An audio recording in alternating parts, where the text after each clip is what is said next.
The Thermoregulatory Compliance Bureau of the Galactic Administrative Collective had been operating without incident for 43,287 standard cycles.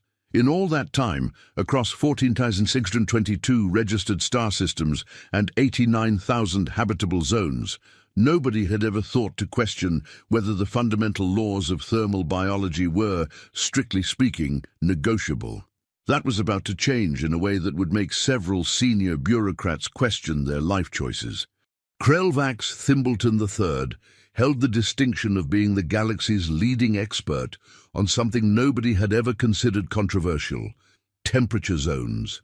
He'd spent 600 years cataloguing, measuring, and obsessively documenting every possible thermal range where life could theoretically exist, and he'd organized them into 118 meticulously defined categories that ranged from comfortably tepid to aggressively attempting to melt your face off.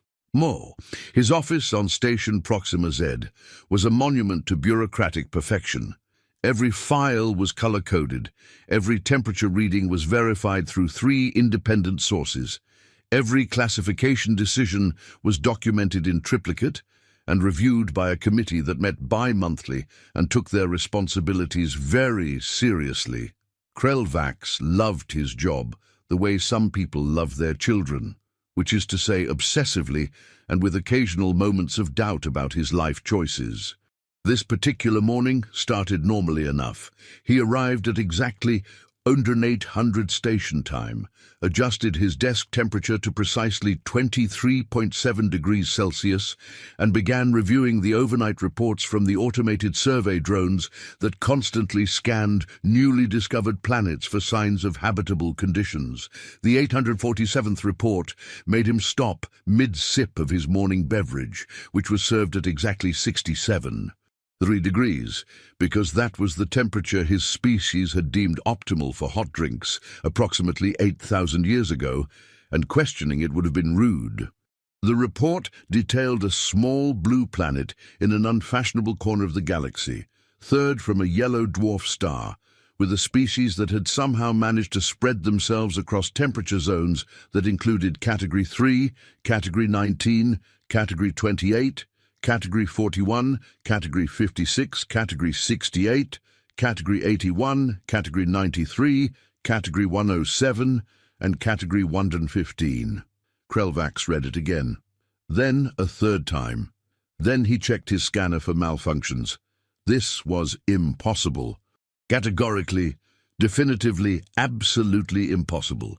You couldn't have a single species existing in both Category 3 temperatures, which hovered around negative 40 degrees Celsius, and Category 115 temperatures, which regularly exceeded 50 degrees Celsius. That was like saying you'd found a fish that could also breathe fire while solving complex mathematics. The biological requirements were mutually exclusive to the point of absurdity. He filed an emergency priority report, which in Galactic Administrative Collective terms meant it would be reviewed within the next 6 to 10 standard months, by a subcommittee who would then recommend further study by another subcommittee who would eventually produce a document that nobody would read. The report was escalated to the High Council in 6 hours. This told Krelvax that something was deeply, fundamentally wrong with the universe. He found himself standing in the convocation chamber of thermal concerns the next day, surrounded by 127 of the galaxy's most distinguished climatologists, xenobiologists, and deeply concerned administrators, all staring at a holographic projection of Earth, like it had personally insulted their entire academic careers. "This is clearly a data error," announced Chief Regulator Wimbrill, whose species had spent 12,000 years perfecting their civilization around a comfortable 18 degrees Celsius and considered any deviation to be a personal attack. A single carbon-based species cannot possibly exist across 14 separate thermal classifications.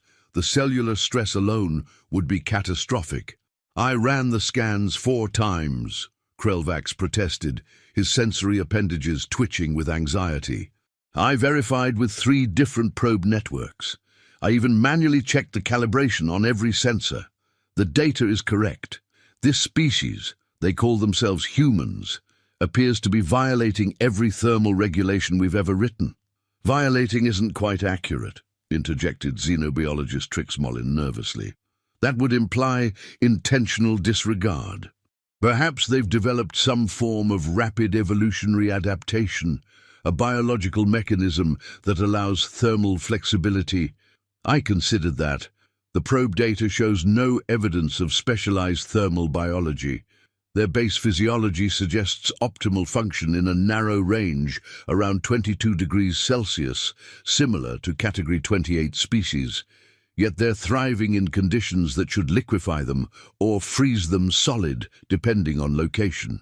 The chamber erupted into chaos. Scientists shouted about impossible biology. Administrators demanded better data. Someone in the back was having what appeared to be an existential crisis about the fundamental reliability of classification systems.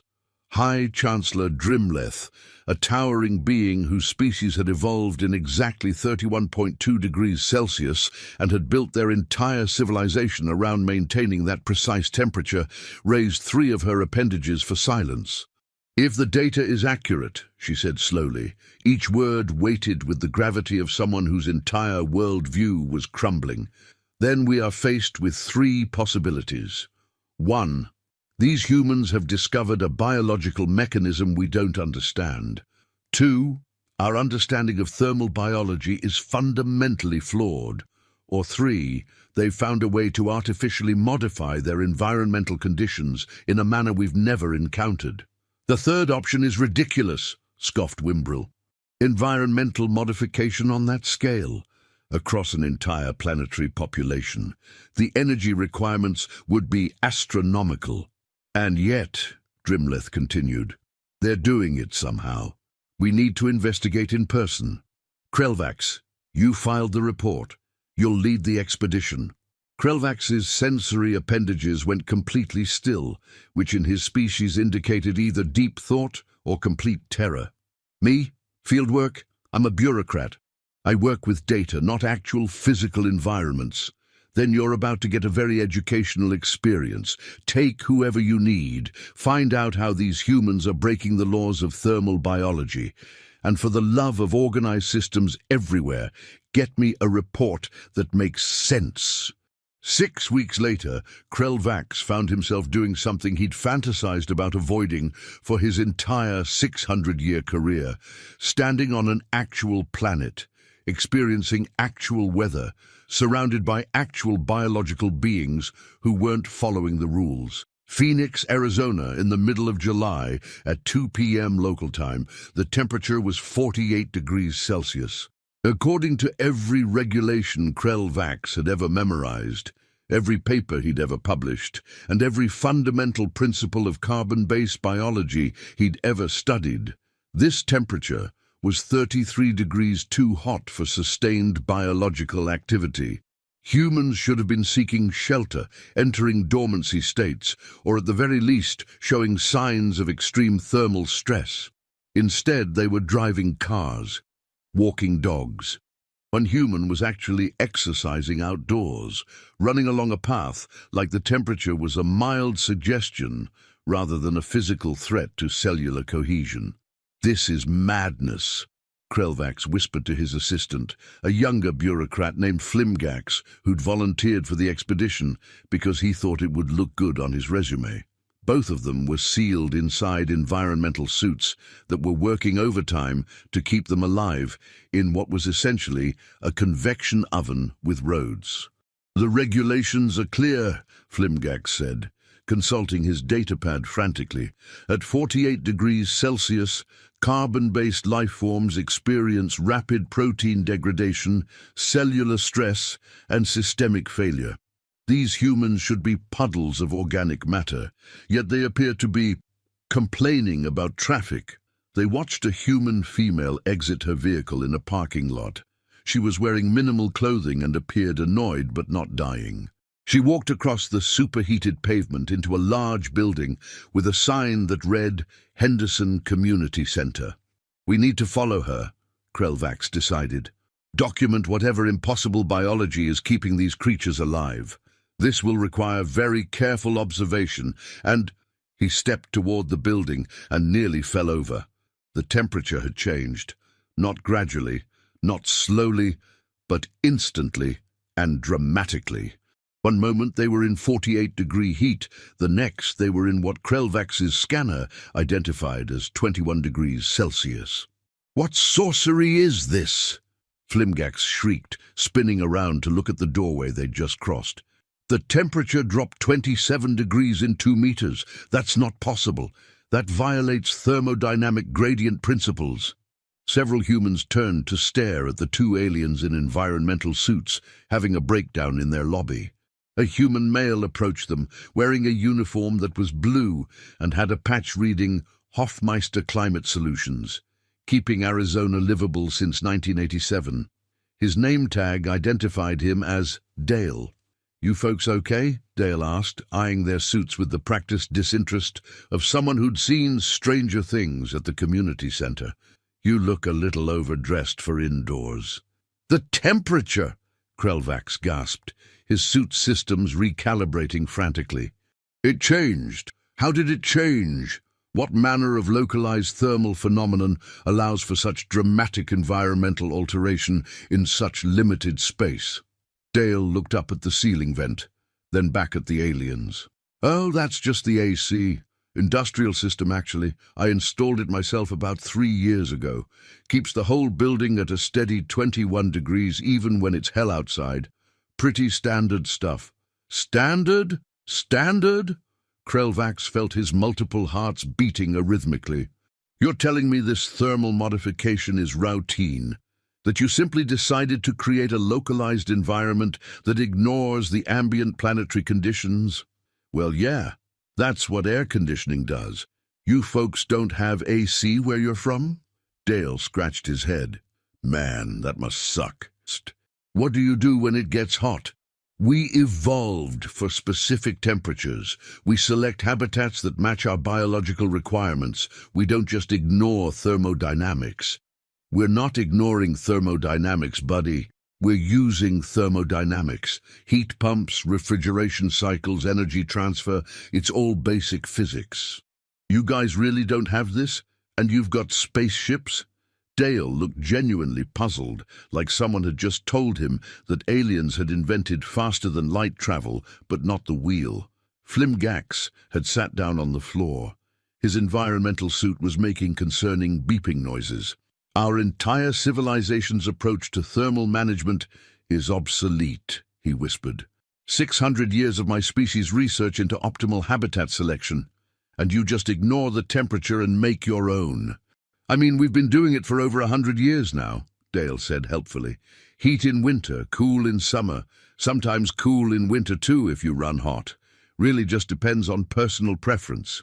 "Personal preference." Krelvax's translator temporarily stopped working. The concept was so alien that his brain couldn't process it properly. "Temperature isn't a preference, it's a biological constant. You're assigned a thermal range by your evolutionary biology, and you exist within those parameters." Dale pulled out his phone and opened an app. The interface showed a simple graphic of a house with a temperature display and a slider, currently set to 19 degrees Celsius. He adjusted it to 24 degrees with a casual swipe of his finger. "That's my house," Dale explained. "I can control it from anywhere. Usually keep it at 19 because I like it cool. My wife prefers 23, so we compromised at 21. Neighbor down the street keeps his place at 17 and walks around in shorts year-round. Everyone's got their preference." Krelvax watched the slider move back and forth on the tiny screen, each casual adjustment representing a complete violation of everything he'd built his 600-year career on. Humans didn't adapt to their environment. They adapted their environment to them. The entire foundation of galactic civilization's approach to thermal management was based on the principle that environment was fixed and biology was flexible. Humans had apparently decided that was backwards. "I need to sit down," Krelvax said faintly. "Sure thing, make yourself comfortable. Want some water? You guys look like you're overheating in those suits." After Dale walked away, Flimgax looked up at Krelvax with eyes that had seen too much. "What are we going to tell the High Council?" Krelvax didn't answer. He was watching a group of human children run through the community center, completely unbothered by the fact that they'd just transitioned from a temperature that should have killed them to a temperature they'd artificially created because they felt like it. The report that Krelvax eventually filed was 1,247 pages long and violated so many formatting regulations that the Council's document processing system initially rejected it as corrupted data.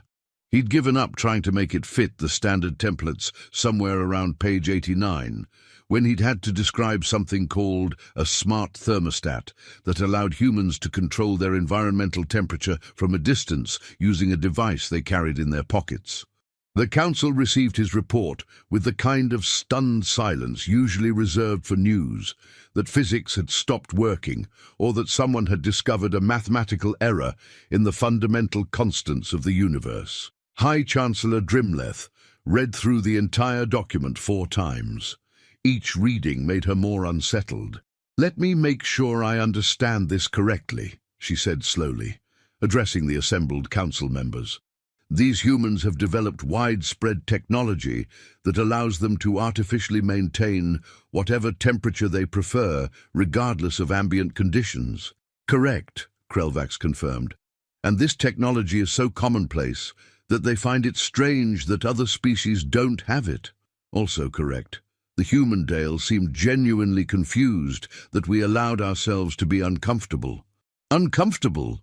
repeated Councillor Wimbrill slowly. "That's an interesting word choice, implying that our species-wide acceptance of environmental conditions is a choice we're making. According to the humans, yes. They pointed out that we have advanced energy generation, sophisticated understanding of physics, and the technological capability to modify our environments. We simply choose not to because we've accepted temperature as a fixed variable rather than a controllable parameter."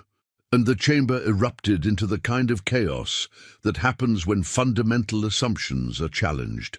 Some council members insisted this was impossible. Others demanded more investigation. A few were quietly wondering if maybe, just maybe, they'd been making their lives harder than necessary for their entire civilization's history. Xenobiologist Trixie Mullins stood up, her datapad clutched tightly. "The implications are staggering. We've spent millennia carefully cataloguing habitable zones based on temperature compatibility. We've restricted colonization to planets that match our thermal requirements. We've developed elaborate migration patterns and seasonal dormancy cycles. And you're telling me humans just skip all of that by changing the temperature? They've colonized areas of their planet that span temperature ranges from -50 to +55 degrees Celsius. Krelvax said. "Permanently inhabited settlements in all of them. They maintain their preferred internal temperature regardless of external conditions." "But the energy requirements," someone shouted, "the infrastructure costs, the technological complexity." "Surprisingly manageable, according to their engineers. They've been refining the technology for over a century. It's considered a basic utility like lighting or water supply. They're actually more confused by our advanced space travel than we should be by their temperature control." High Chancellor Drimleth made a decision that would later be regarded as either visionary or catastrophically naive, depending on which historian you consulted. "Bring me a human expert," she declared, "someone who understands this technology at a fundamental level. We need to see this demonstrated under controlled conditions. If these humans have truly solved a problem we didn't know we had, then the Council needs to understand it fully before we decide how to proceed." That was how Dr. Patricia Kowalski, a 38-year-old mechanical engineer from Chicago who specialized in industrial HVAC systems for extreme environments, found herself on an alien spacecraft, wondering if this was an elaborate prank show or if she'd accidentally ingested something hallucinogenic at the conference where they'd approached her. "So let me get this completely straight," Patricia said, sitting in what passed for a conference room on the ship currently traveling faster than light towards some space station she couldn't pronounce the name of. You folks have mastered interstellar travel, energy shields, faster-than-light communication, and artificial gravity, but you never invented air conditioning. Krelvax shifted uncomfortably in his seat, which was maintained at exactly 7 degrees Celsius, because that's what the regulations specified for his species. We never needed it. We simply inhabit environments that match our biological requirements. It's been the standard approach for all spacefaring civilizations for millennia. But what if you want to go somewhere that doesn't match your requirements? What if there's valuable resources or beautiful scenery or really good food, or just because you feel like it? Then we evaluate whether the thermal incompatibility is acceptable for temporary visits, or we simply don't go. Biology has non-negotiable requirements. Patricia stared at him for a long moment. That is the saddest thing I've ever heard.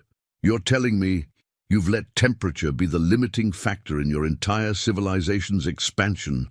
That whole planets are off limits because it's too hot or too cold? It's not sad. It's practical. Biology dictates the conditions you need to survive. Engineering dictates what conditions you can create.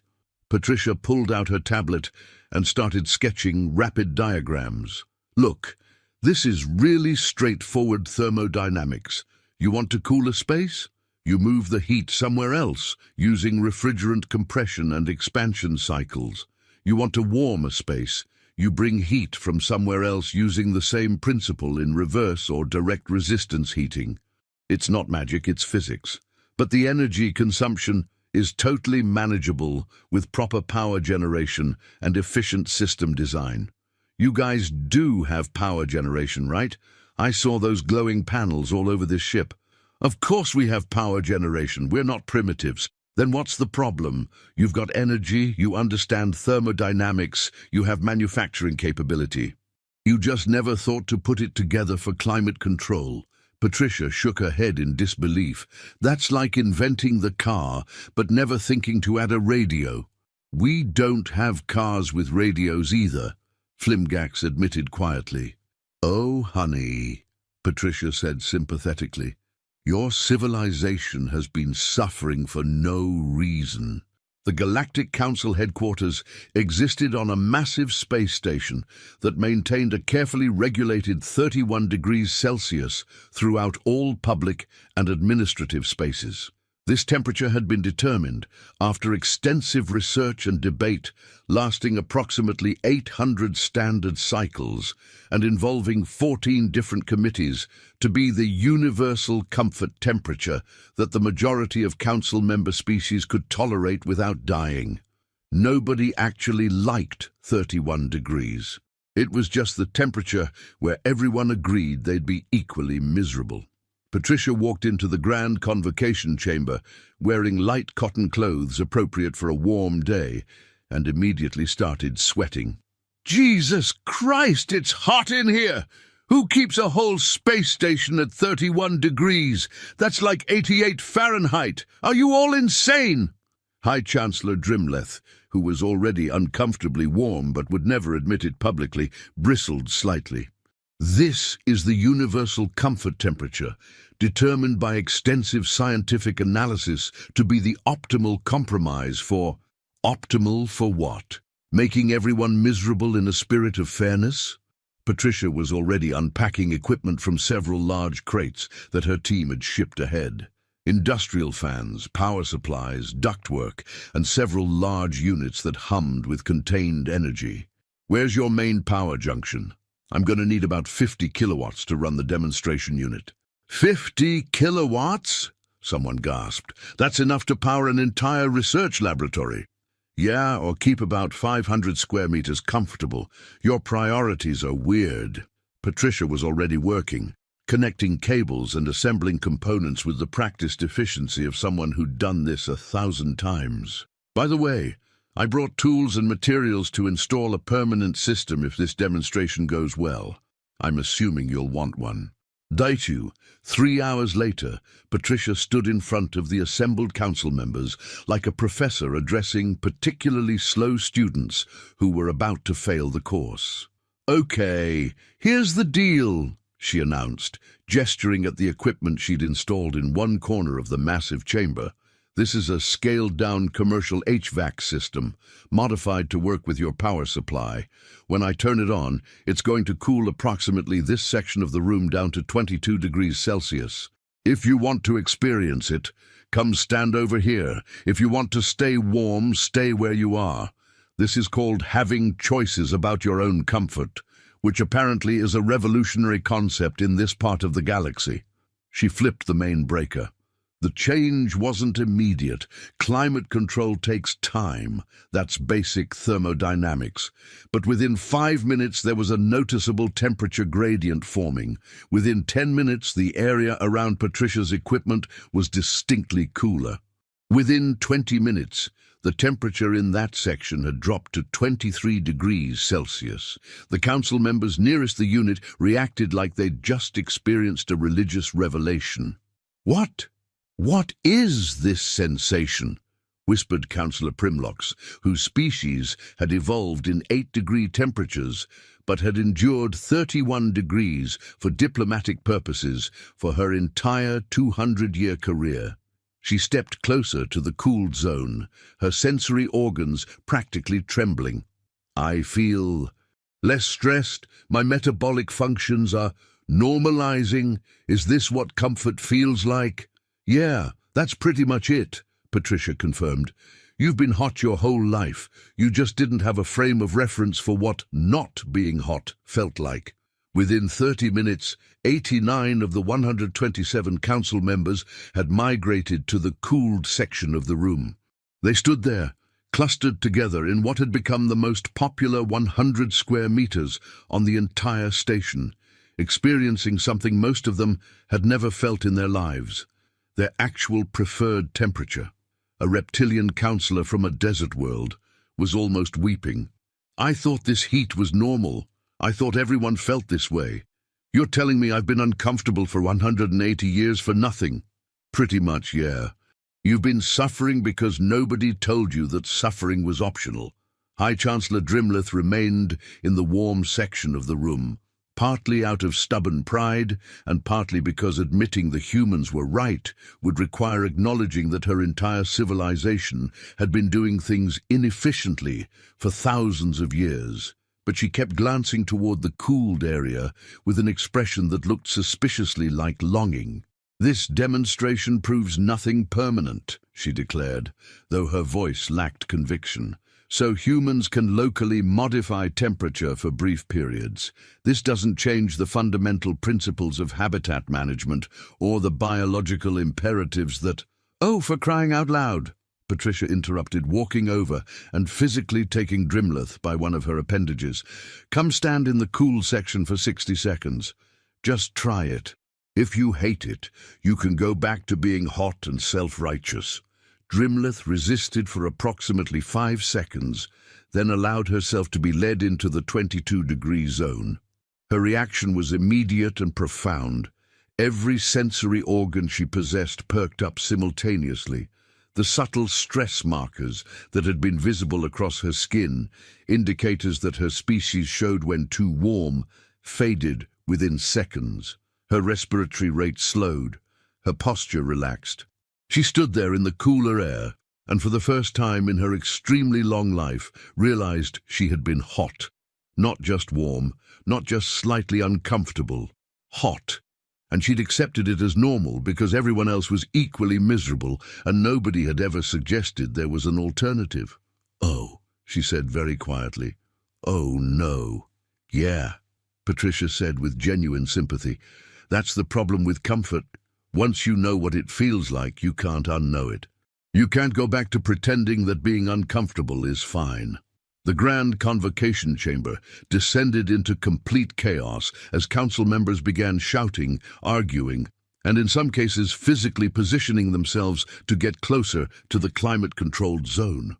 Some demanded the temperature be lowered for the entire station immediately. Others insisted this was a dangerous deviation from tradition.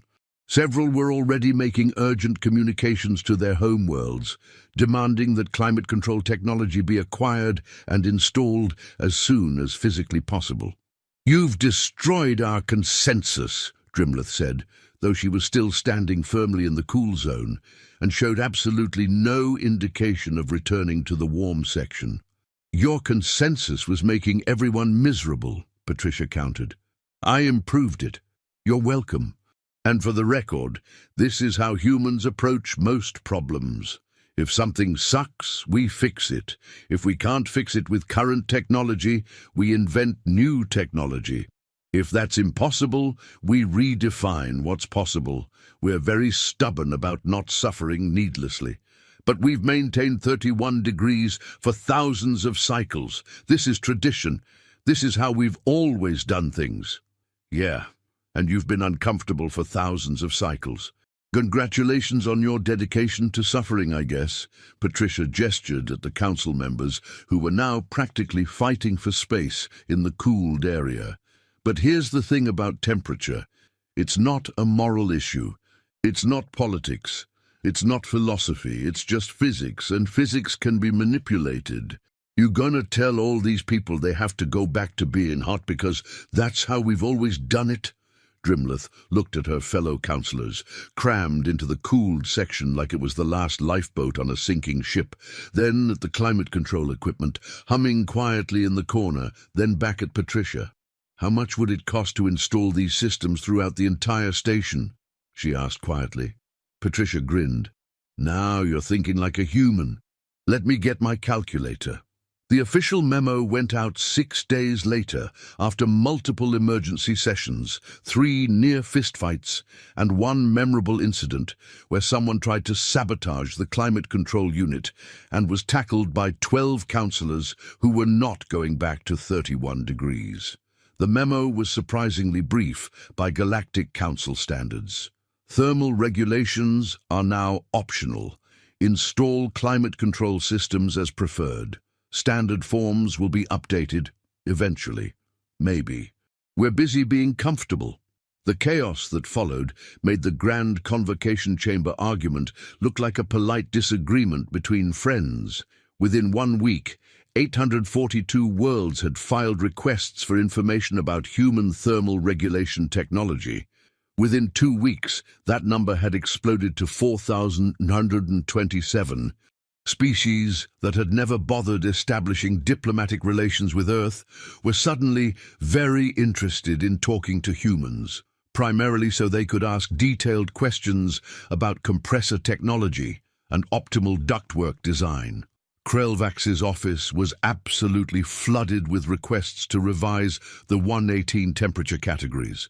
He stopped responding to messages on day 3 and started drinking something that wasn't technically alcohol, but served the exact same purpose of helping him cope with existential dread.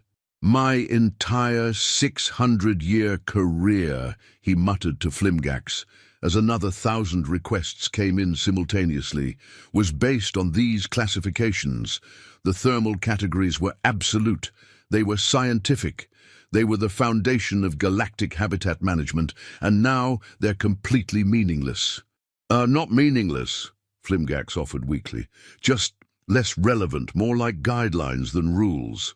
They're asking me to create new categories called whatever temperature you want and personal preference zone, and depends on how I'm feeling today. That's not a classification system. That's anarchy. That's admitting that the entire concept of standardized thermal management was pointless." "Well," Flimgax hesitated. "Was it not pointless, though? I mean, we could have been comfortable this whole time. We just chose not to be because we thought we couldn't be." Krelvax made a sound that his species made when experiencing existential despair and also when choking on food. It was hard to tell which one this was, but the real chaos was happening on individual worlds as entire populations discovered they didn't have to accept whatever temperature their planet happened to provide. On Wimbrill's homeworld, for instance, the planetary government had always maintained strict regulations requiring all buildings to match the 18-degree ambient temperature. It was considered natural, traditional, and proper. Heating or cooling was seen as wasteful and unnecessary. When the first climate control units arrived, there was immediate and intense controversy. "This is unnatural," declared the traditionalist faction. "Our ancestors lived at 18 degrees for 12,000 years. Are we to insult their memory by suggesting they were uncomfortable, that they suffered? This is revisionist history. Your ancestors also didn't have interstellar travel, and you're not complaining about that," countered the modernist faction, who had already installed cooling units in their homes and were luxuriating at 14 degrees. If great-great-grandmother had access to climate control, she would have used it. She wasn't stupid. The debate raged through media, government, and family dinner tables for exactly 9 days. Then a freak weather pattern pushed the planetary temperature up to 26 degrees for a week, and suddenly everyone wanted air conditioning, and the debate was over. Patricia, meanwhile, had become accidentally and intensely famous. She was giving interviews to alien journalists, consulting with extraterrestrial engineers, and explaining the basic principles of refrigeration cycles to civilizations that had mastered quantum mechanics, but apparently never thought to apply it to personal comfort. "It's not that they're stupid," she explained to Dale during a video call back to Earth. Dale was now sitting in an office that said Hofmeister Climate Solutions, Galactic Division, and looked simultaneously proud and bewildered. They just got intellectually locked into this framework that environment is fixed and biology adapts. They never considered it could work the other way around. It's a cultural blind spot. "That's pretty stupid," Dale said. "I mean, we figured this out in like the early 1900s. They've got spaceships, and they're still just accepting whatever temperature their planet gives them. That's like having a car with no steering wheel. Don't get too cocky. We've still only got one planet and no faster-than-light travel. They've got thousands of worlds and technology we can't even understand. Everyone's got blind spots." "Yeah, but their blind spot means they've been sweating and freezing for thousands of years when they didn't have to. That's a pretty big blind spot." Patricia had to admit he had a valid point. The economic implications were staggering in a way that made Earth's financial experts literally dizzy. Earth suddenly had something the galaxy desperately, desperately wanted, and unlike most potential technological advantages, this one couldn't be easily replicated just by understanding the principles. Not because the technology was complex. It really wasn't. Any civilization with basic thermodynamics knowledge and manufacturing capability could theoretically build an air conditioner. But humans had 130 years of refinement, innovation, practical experience, and iterative improvement. They knew which designs worked reliably, which materials lasted longest, which configurations were most efficient, and which shortcuts caused catastrophic failures. That knowledge wasn't in textbooks. It was in the hands and minds of experienced engineers and technicians. The first alien-manufactured climate control unit exploded spectacularly, taking out 6 city blocks on a planet called Vrixholm 7. The investigation revealed they'd fundamentally misunderstood refrigerant pressure tolerances and had essentially built a very expensive bomb that happened to briefly cool things before detonating. After that incident, everyone just bought from human manufacturers.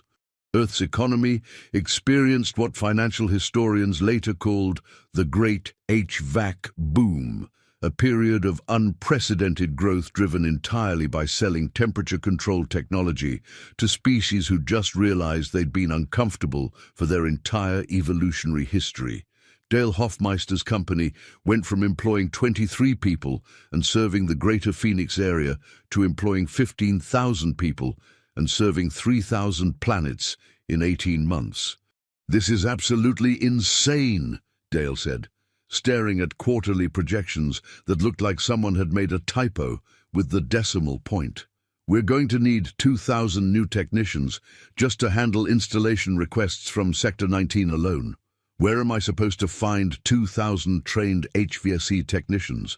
His assistant, who was now a very enthusiastic alien named Vrixpolt, with 6 arms that made her exceptional at ductwork installation, gestured excitedly with 4 of them simultaneously. The demand is unprecedented across all known space. Every species that has experienced climate control wants it for their entire civilization. We are looking at retrofitting millions of structures across thousands of worlds. The market potential is infinite. But are we even capable of scaling that fast? I mean, I'm a good businessman, but this is beyond anything I ever imagined. We're talking about basically becoming the most important company in galactic commerce. Since when has not knowing how to do something stopped humans from promising they'll do it anyway? Vrixpolt asked reasonably. Dale laughed despite himself. Fair point. Okay, get me every qualified HVAC engineer on Earth. All of them. And start setting up training programs. If aliens want to learn the trade, we'll teach them. God knows we'll need the workforce. The Galactic Council tried very hard to regulate the boom, because that's what the Galactic Council did. They created committees, drafted regulations, established safety standards, and produced a 14,000-page document outlining proper installation procedures for climate control systems. It took them 13 months to produce the guidelines. By that time, 76% of all Council member worlds already had human-installed systems and were categorically uninterested in following new regulations that might require modifications to equipment that was already working perfectly. You cannot simply ignore Council safety guidelines, protested a regulatory official to a planetary governor who'd recently installed climate control in all government buildings, schools, hospitals, and approximately 60% of residential structures. Watch me, the governor replied, adjusting her personal thermostat to a perfect 16 degrees. She'd discovered she'd been hot her entire life and was not going back. You want me to follow your guidelines? Come enforce them in person. Oh, wait, you'll have to stand in 31-degree temperatures in my reception area because that's what your guidelines say is appropriate for mixed-species environments. Or you could just admit the guidelines are bureaucratic nonsense designed to make you feel important and let people be comfortable. The official left without pressing the issue. He had to, because standing in 31 degrees when he knew cooler temperatures were available was suddenly intolerable. High Chancellor Drimlith watched her carefully constructed system of universal standards, diplomatic compromises, and thermal regulations crumble with a mixture of horror and profound relief. Horror because it represented her entire life's work becoming obsolete. Relief because she was currently sitting in her private office at a perfect 19 degrees and had never been happier in her 300 years of existence. Perhaps, she said to Krelvax during one of their increasingly frequent mutual commiseration sessions, we were too intellectually rigid in our approach to environmental management. Perhaps? Krelvax had abandoned professional composure somewhere around month 3 of the chaos. Our entire civilization was built on the foundational principle that environmental conditions were fixed variables. That adaptation was the only option. That biology dictated location.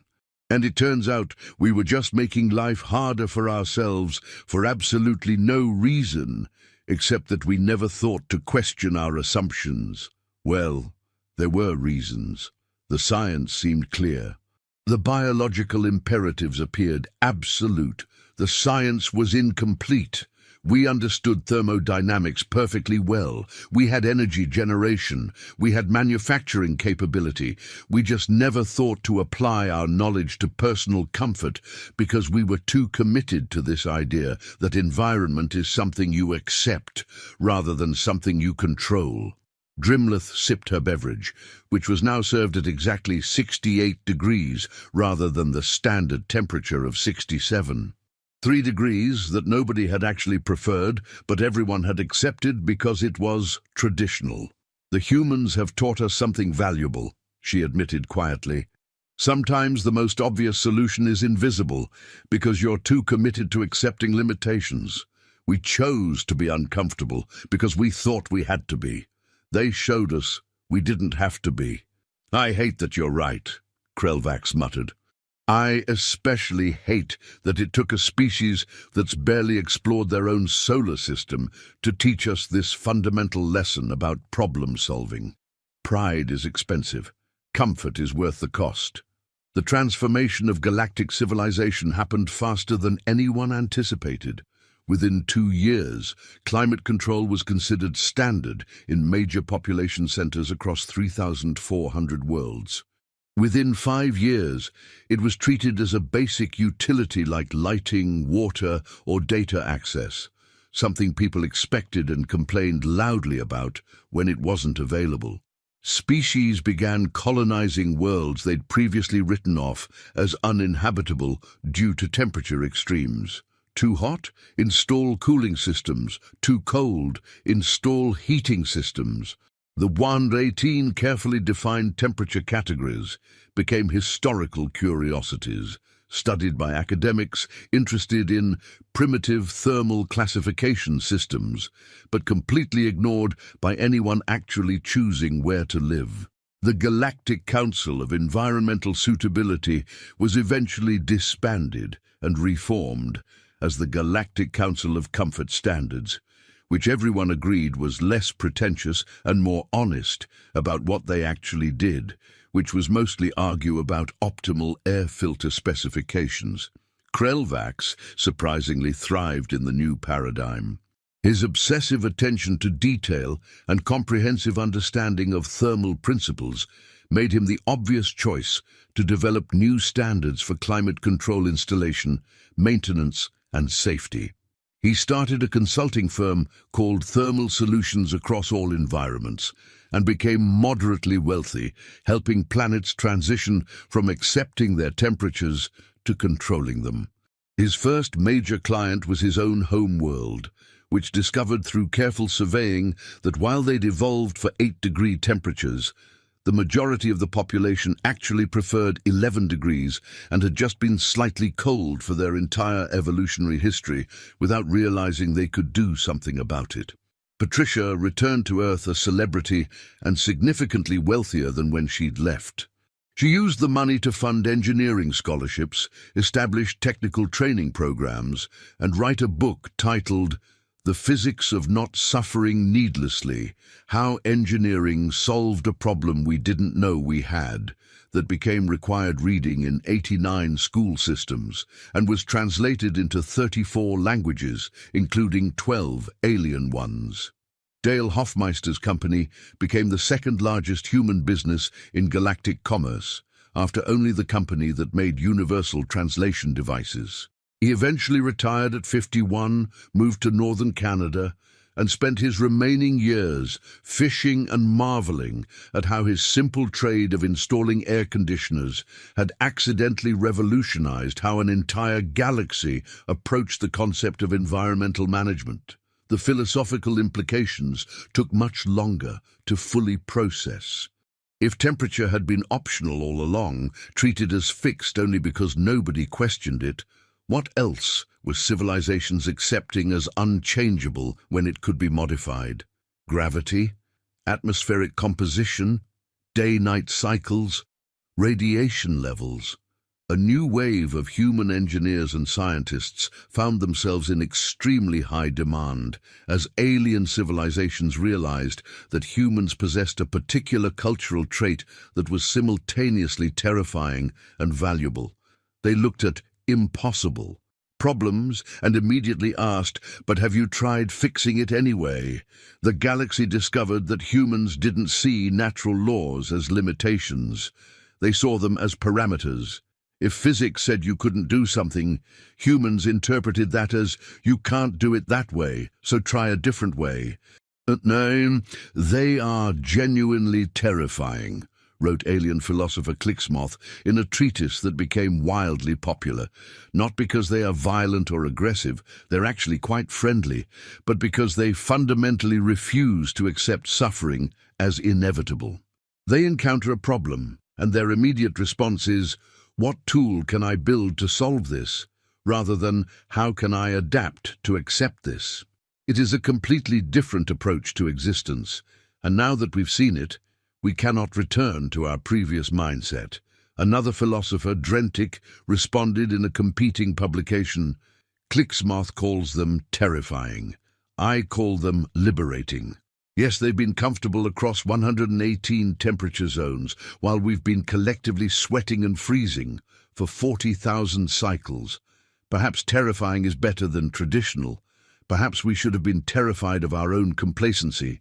The debate raged across academic circles, which was appropriate because that's what academics did, debate things after everyone else had already moved on. 12 years after Patricia's demonstration in the Grand Convocation Chamber, the Galactic Council held a ceremony. They were officially retiring the old temperature classification system, replacing it with a new framework that essentially said anywhere between absolute zero and plasma temperatures is potentially habitable if you bring the right equipment and sufficient power generation. High Chancellor Drimleth, now in her final year before retirement, gave the keynote address. She stood before thousands of representatives from across the galaxy. The massive ceremonial chamber maintained at 22 degrees per majority vote, with individual zones available at 18, 25, and 29 degrees for those who preferred them, and said something that would have been unthinkable 15 years earlier. We spent 43,287 standard cycles cataloguing all the ways the universe was hostile to us. We measured every possible environmental variation. We categorized. We documented. We accepted our limitations as absolute and built our entire civilization around working within those constraints. She paused, looking directly at the human delegation in attendance.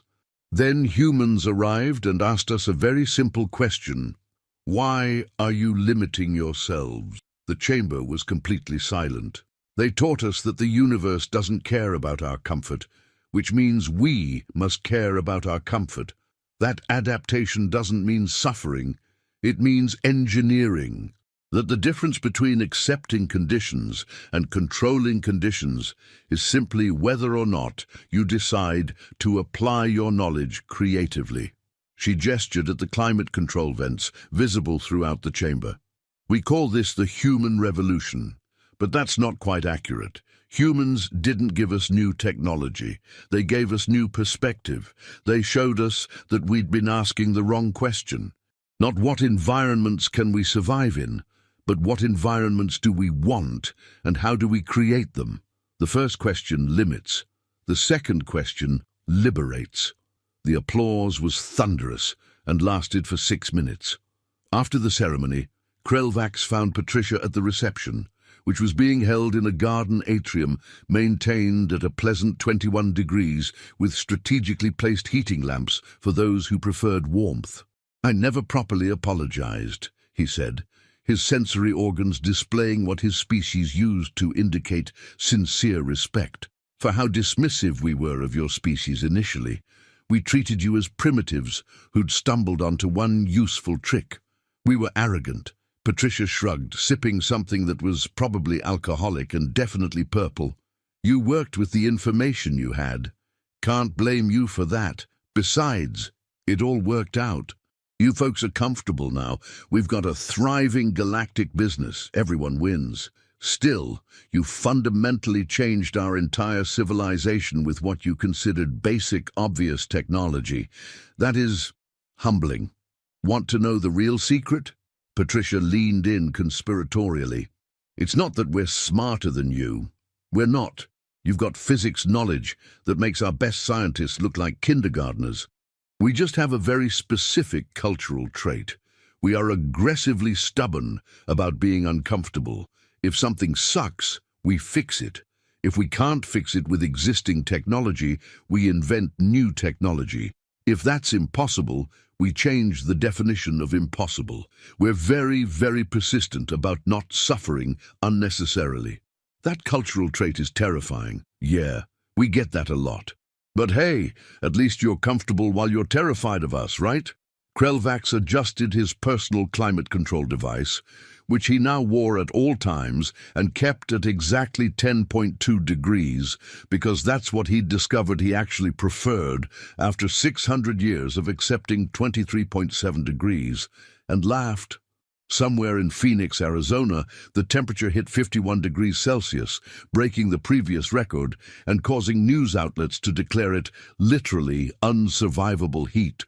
Nobody noticed, because they were all inside, in climate-controlled buildings, living their lives in complete disregard of the hostile environment outside their walls. Dale's old company, now run by his daughter Michelle Hoffmeister, got 847 service calls that day about air conditioning units struggling with the extreme heat. Every single unit was repaired within 4 hours because the company had learned that when humans decided something was essential, they got very good at maintaining it. One of those service calls was handled by a young alien technician named Krixthor, who trained under human instructors for 2 years and was now certified in 89 different types of climate control systems. She arrived at the house, diagnosed a failed capacitor, and had it replaced in 45 minutes. "There you go," Krixthor said cheerfully as the air conditioning roared back to life. "You'll be comfortable again in about 10 minutes as the system brings the temperature back down." The customer, a human woman in her 60s, sighed with relief. "Thank God. It got up to 28 degrees in here. I thought I was going to die." "Yes, 28 degrees is unbearable," Krixthor agreed with complete sincerity, even though her species had evolved in 35-degree temperatures, and she would have considered 28 degrees quite pleasant before she'd learned about climate control. But that was the thing about comfort. Once you experienced it, once you knew what it felt like to exist at your preferred temperature, rather than whatever temperature the universe happened to provide, you couldn't go back. You couldn't unknow that suffering was optional. Krixthor packed up her tools and headed to her next service call, fighting against the tyranny of ambient temperature with the same determination that humans had shown for over a century. The galaxy had learned humanity's most important lesson. Suffering is optional if you're willing to build something to fix it. And somewhere in the depths of space, on a station that had once rigidly maintained an uncomfortable 31 degrees out of tradition and stubbornness, thousands of beings from hundreds of species worked, lived, and existed in their individually preferred temperatures. The climate control systems hummed quietly in the background, so ubiquitous that nobody thought about them anymore. They were just there, like gravity or air, maintaining comfort so effectively that comfort itself became invisible. Which was exactly how it should be. The universe didn't care about comfort, but the beings who inhabited the universe had learned that they could care about their own comfort, and that caring was enough. Humans hadn't changed the laws of physics. They just decided that the laws of physics were tools to be used rather than limitations to be accepted, and that simple change in perspective had transformed everything.